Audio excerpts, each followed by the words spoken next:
John Osterhaus in the game, the big tight end. Supply blocking help for Fred Reed, but a good stand by the Edmonton Eskimos on that second down play. And it will force the Winnipeg Blue Bombers to think about it at the very least. Third down and a long couple of yards, so the kick team will come out.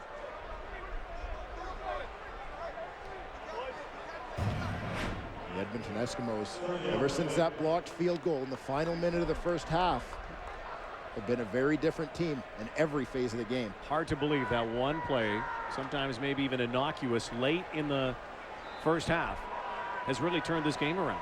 And blocked field goals, when they happen, it's simply a sign of effort on the part of the guys on that field goal block team. It seemed to send a message to the rest of this Eskimo team. This one's good by Alex Cerna. 26-14 Winnipeg. Well, the sack masters at work. 4 Winnipeg sacks so far tonight. Our sack tally brought to you by Purolator, tackling hunger across Canada. Check. The Winnipeg Blue Bombers climb back to the top of the sack leader list. Not just helping their cause on the field, but also helping a great charity. Ricky Ray back at it. Hole opens up again for R.T. Whitlock.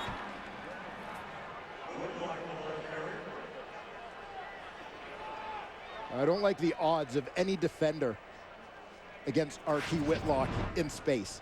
Whitlock, once he breaks through the line of scrimmage, cut back once again behind the block of Patrick Kabongo. Puts the juke on Brandon Stewart in space, makes him miss before a couple other Bombers are able to bring him down. Another first down.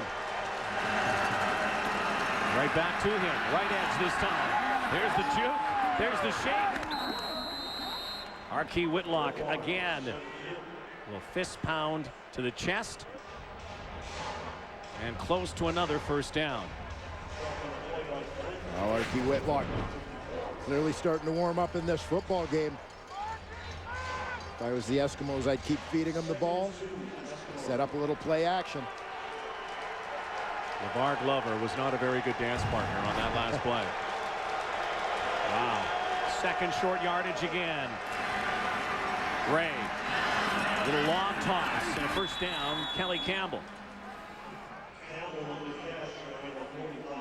I don't think it's my imagination, but every time Kelly Campbell's grabbing that football now, do you see a little extra grasp? Well, it's been a tough couple of weeks for Kelly Campbell. He's doing his part to make sure he takes care of the rock. Don Hopkins back in the ball game. That hand injury, so he's okay. Winnipeg 45. Ray in the pocket. And open. Once again is Andrew Nowacki, who came into this game with no catches on the season. Has a couple catches so far here tonight. That moves the sticks again inside the 35-yard line. 4.5 to go in the third quarter. On the left, Eskimos offensive coordinator Kevin Strasser, the man responsible for making some of those halftime adjustments that have allowed the Eskimos to enjoy much more offensive success after the break. Ricky Ray looks a lot more comfortable in the pocket, getting a lot more protection. Draw play now. Calvin McCarty, who scored that second touchdown.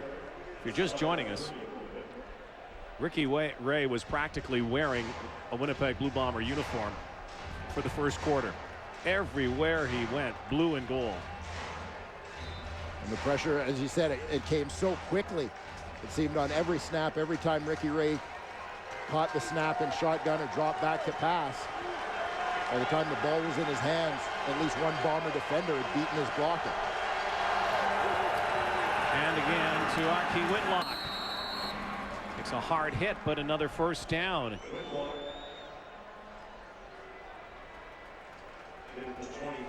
This is where that experienced quarterback comes into play here. The patience that Ricky Ray is showing on this drive and the mixing and matching by Kevin Strasser and the Eskimo offense. And this is some of what was missing early in the football game, aside from any execution errors that they may have had, but it was a variety. When Winnipeg was teeing off, all Edmonton was doing were drop back passes. And that just allows defensive linemen to start licking their chops. Ray drops back this time. Sideline, picked off. Look out. And LeVar Glover has the interception and almost had 6.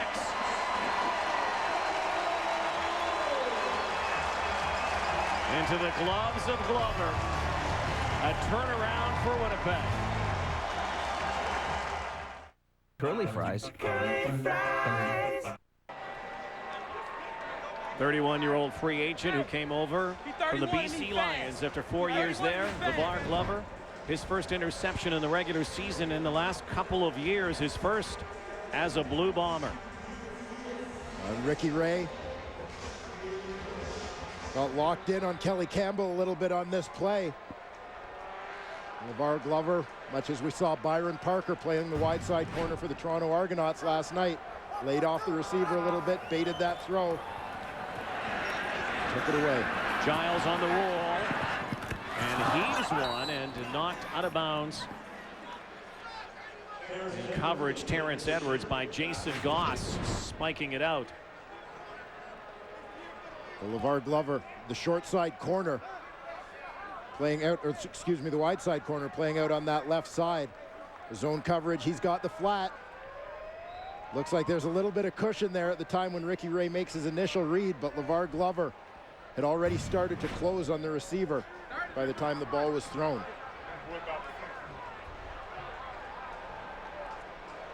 Seven career interceptions in BC, did not have one last year. This is a key one for the Bombers. Little snap pattern to Terrence Edwards. First down. Down near the 35-yard line. Ball got loose. The Eskimos got it after the whistle. Again, Stephen Giles, just his second CFL start, but a fifth-year veteran in this league. And some of that veteran poise showing here as the Edmonton Eskimos have been pressing, but Stephen Giles bouncing right back, getting the offense back on track. Aaron Hargraves and Adarius Bowman split wide left and right. Fred Reed backfield. Carries the mail again, spinning and nowhere to run.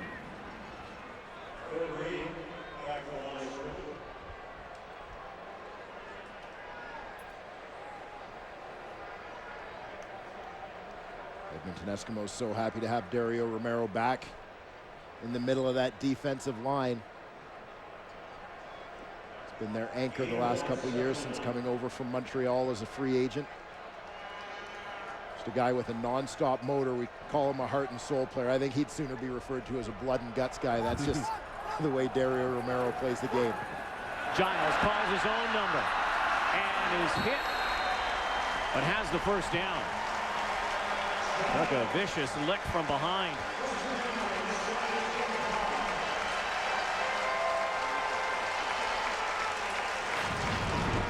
Well, this play is just well blocked by the Winnipeg offensive line.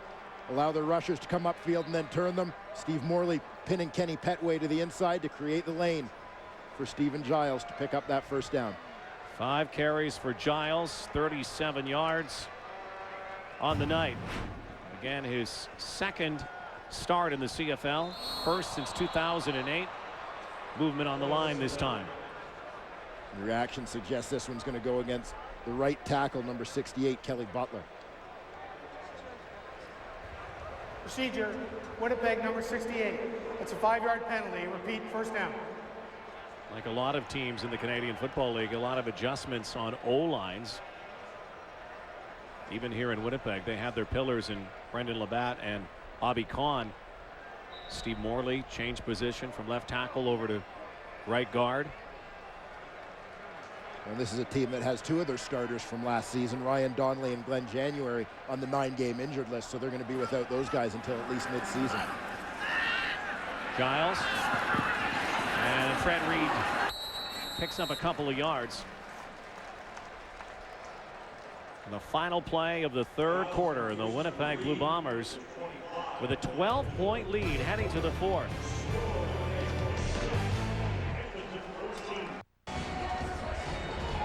Eskimos have been able to claw back in this ball game, but their numbers in the fourth quarter suggest that it's going to be tough sledding. Our numbers brought to you by Tim Hortons, proud sponsor of the CFL. Well, things have been tight statistically. The Edmonton Eskimos moving the football a little bit, as you said. But at this point, the big turnover interception by LeVar Glover on the last possession looming pretty large, particularly if the Bombers are able to capitalize and punch it in. And especially the Edmonton Eskimos in 3 games have not scored a point in the fourth quarter for whatever reason. And don't think that's not lost on Richie Hall. Now the Blue Bombers did win the toss at the beginning of the ball game and deferred until the second half and chose to take the wind in the third quarter. Well, as we take a look at their numbers, which aren't very good numbers for the Eskimos in the fourth quarter. Well, they've had miserable fourth quarters, but because of that decision by the Winnipeg Blue Bombers, the Eskimos are going to have the wind here, giving them every opportunity.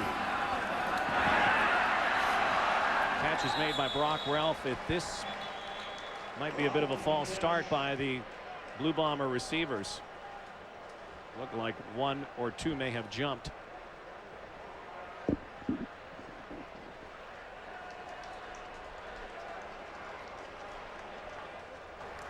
Offside.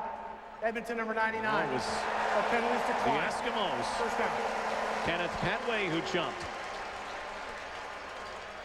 So Brock Ralph with the reception, and now first and goal from the 10-yard line for Winnipeg.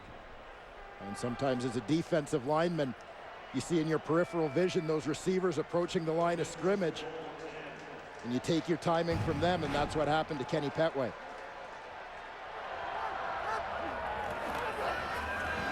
Quick hitter, far side, Bowman to the 2, gobbled up there.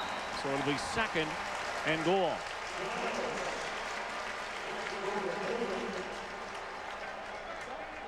And the big package coming in now, the big guys for a short yardage play.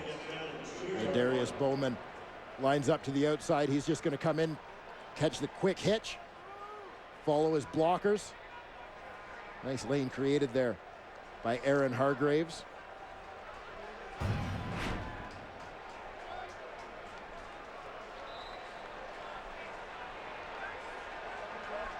John Osterhaus in to provide some blocking help. Is it Fred Reed time? Second and goal. Play action. Stephen Giles time. Touchdown. Penalty flag down. We'll see what the call is here.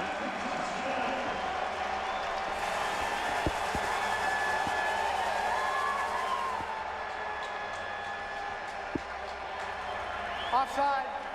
Edmonton. Penalties declined. Touchdown.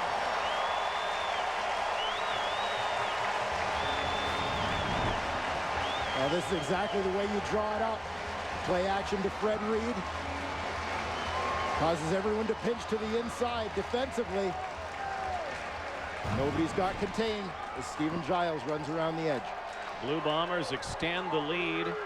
Giles, his 3rd touchdown of the season, but this one probably more special than any because it comes as a starting quarterback.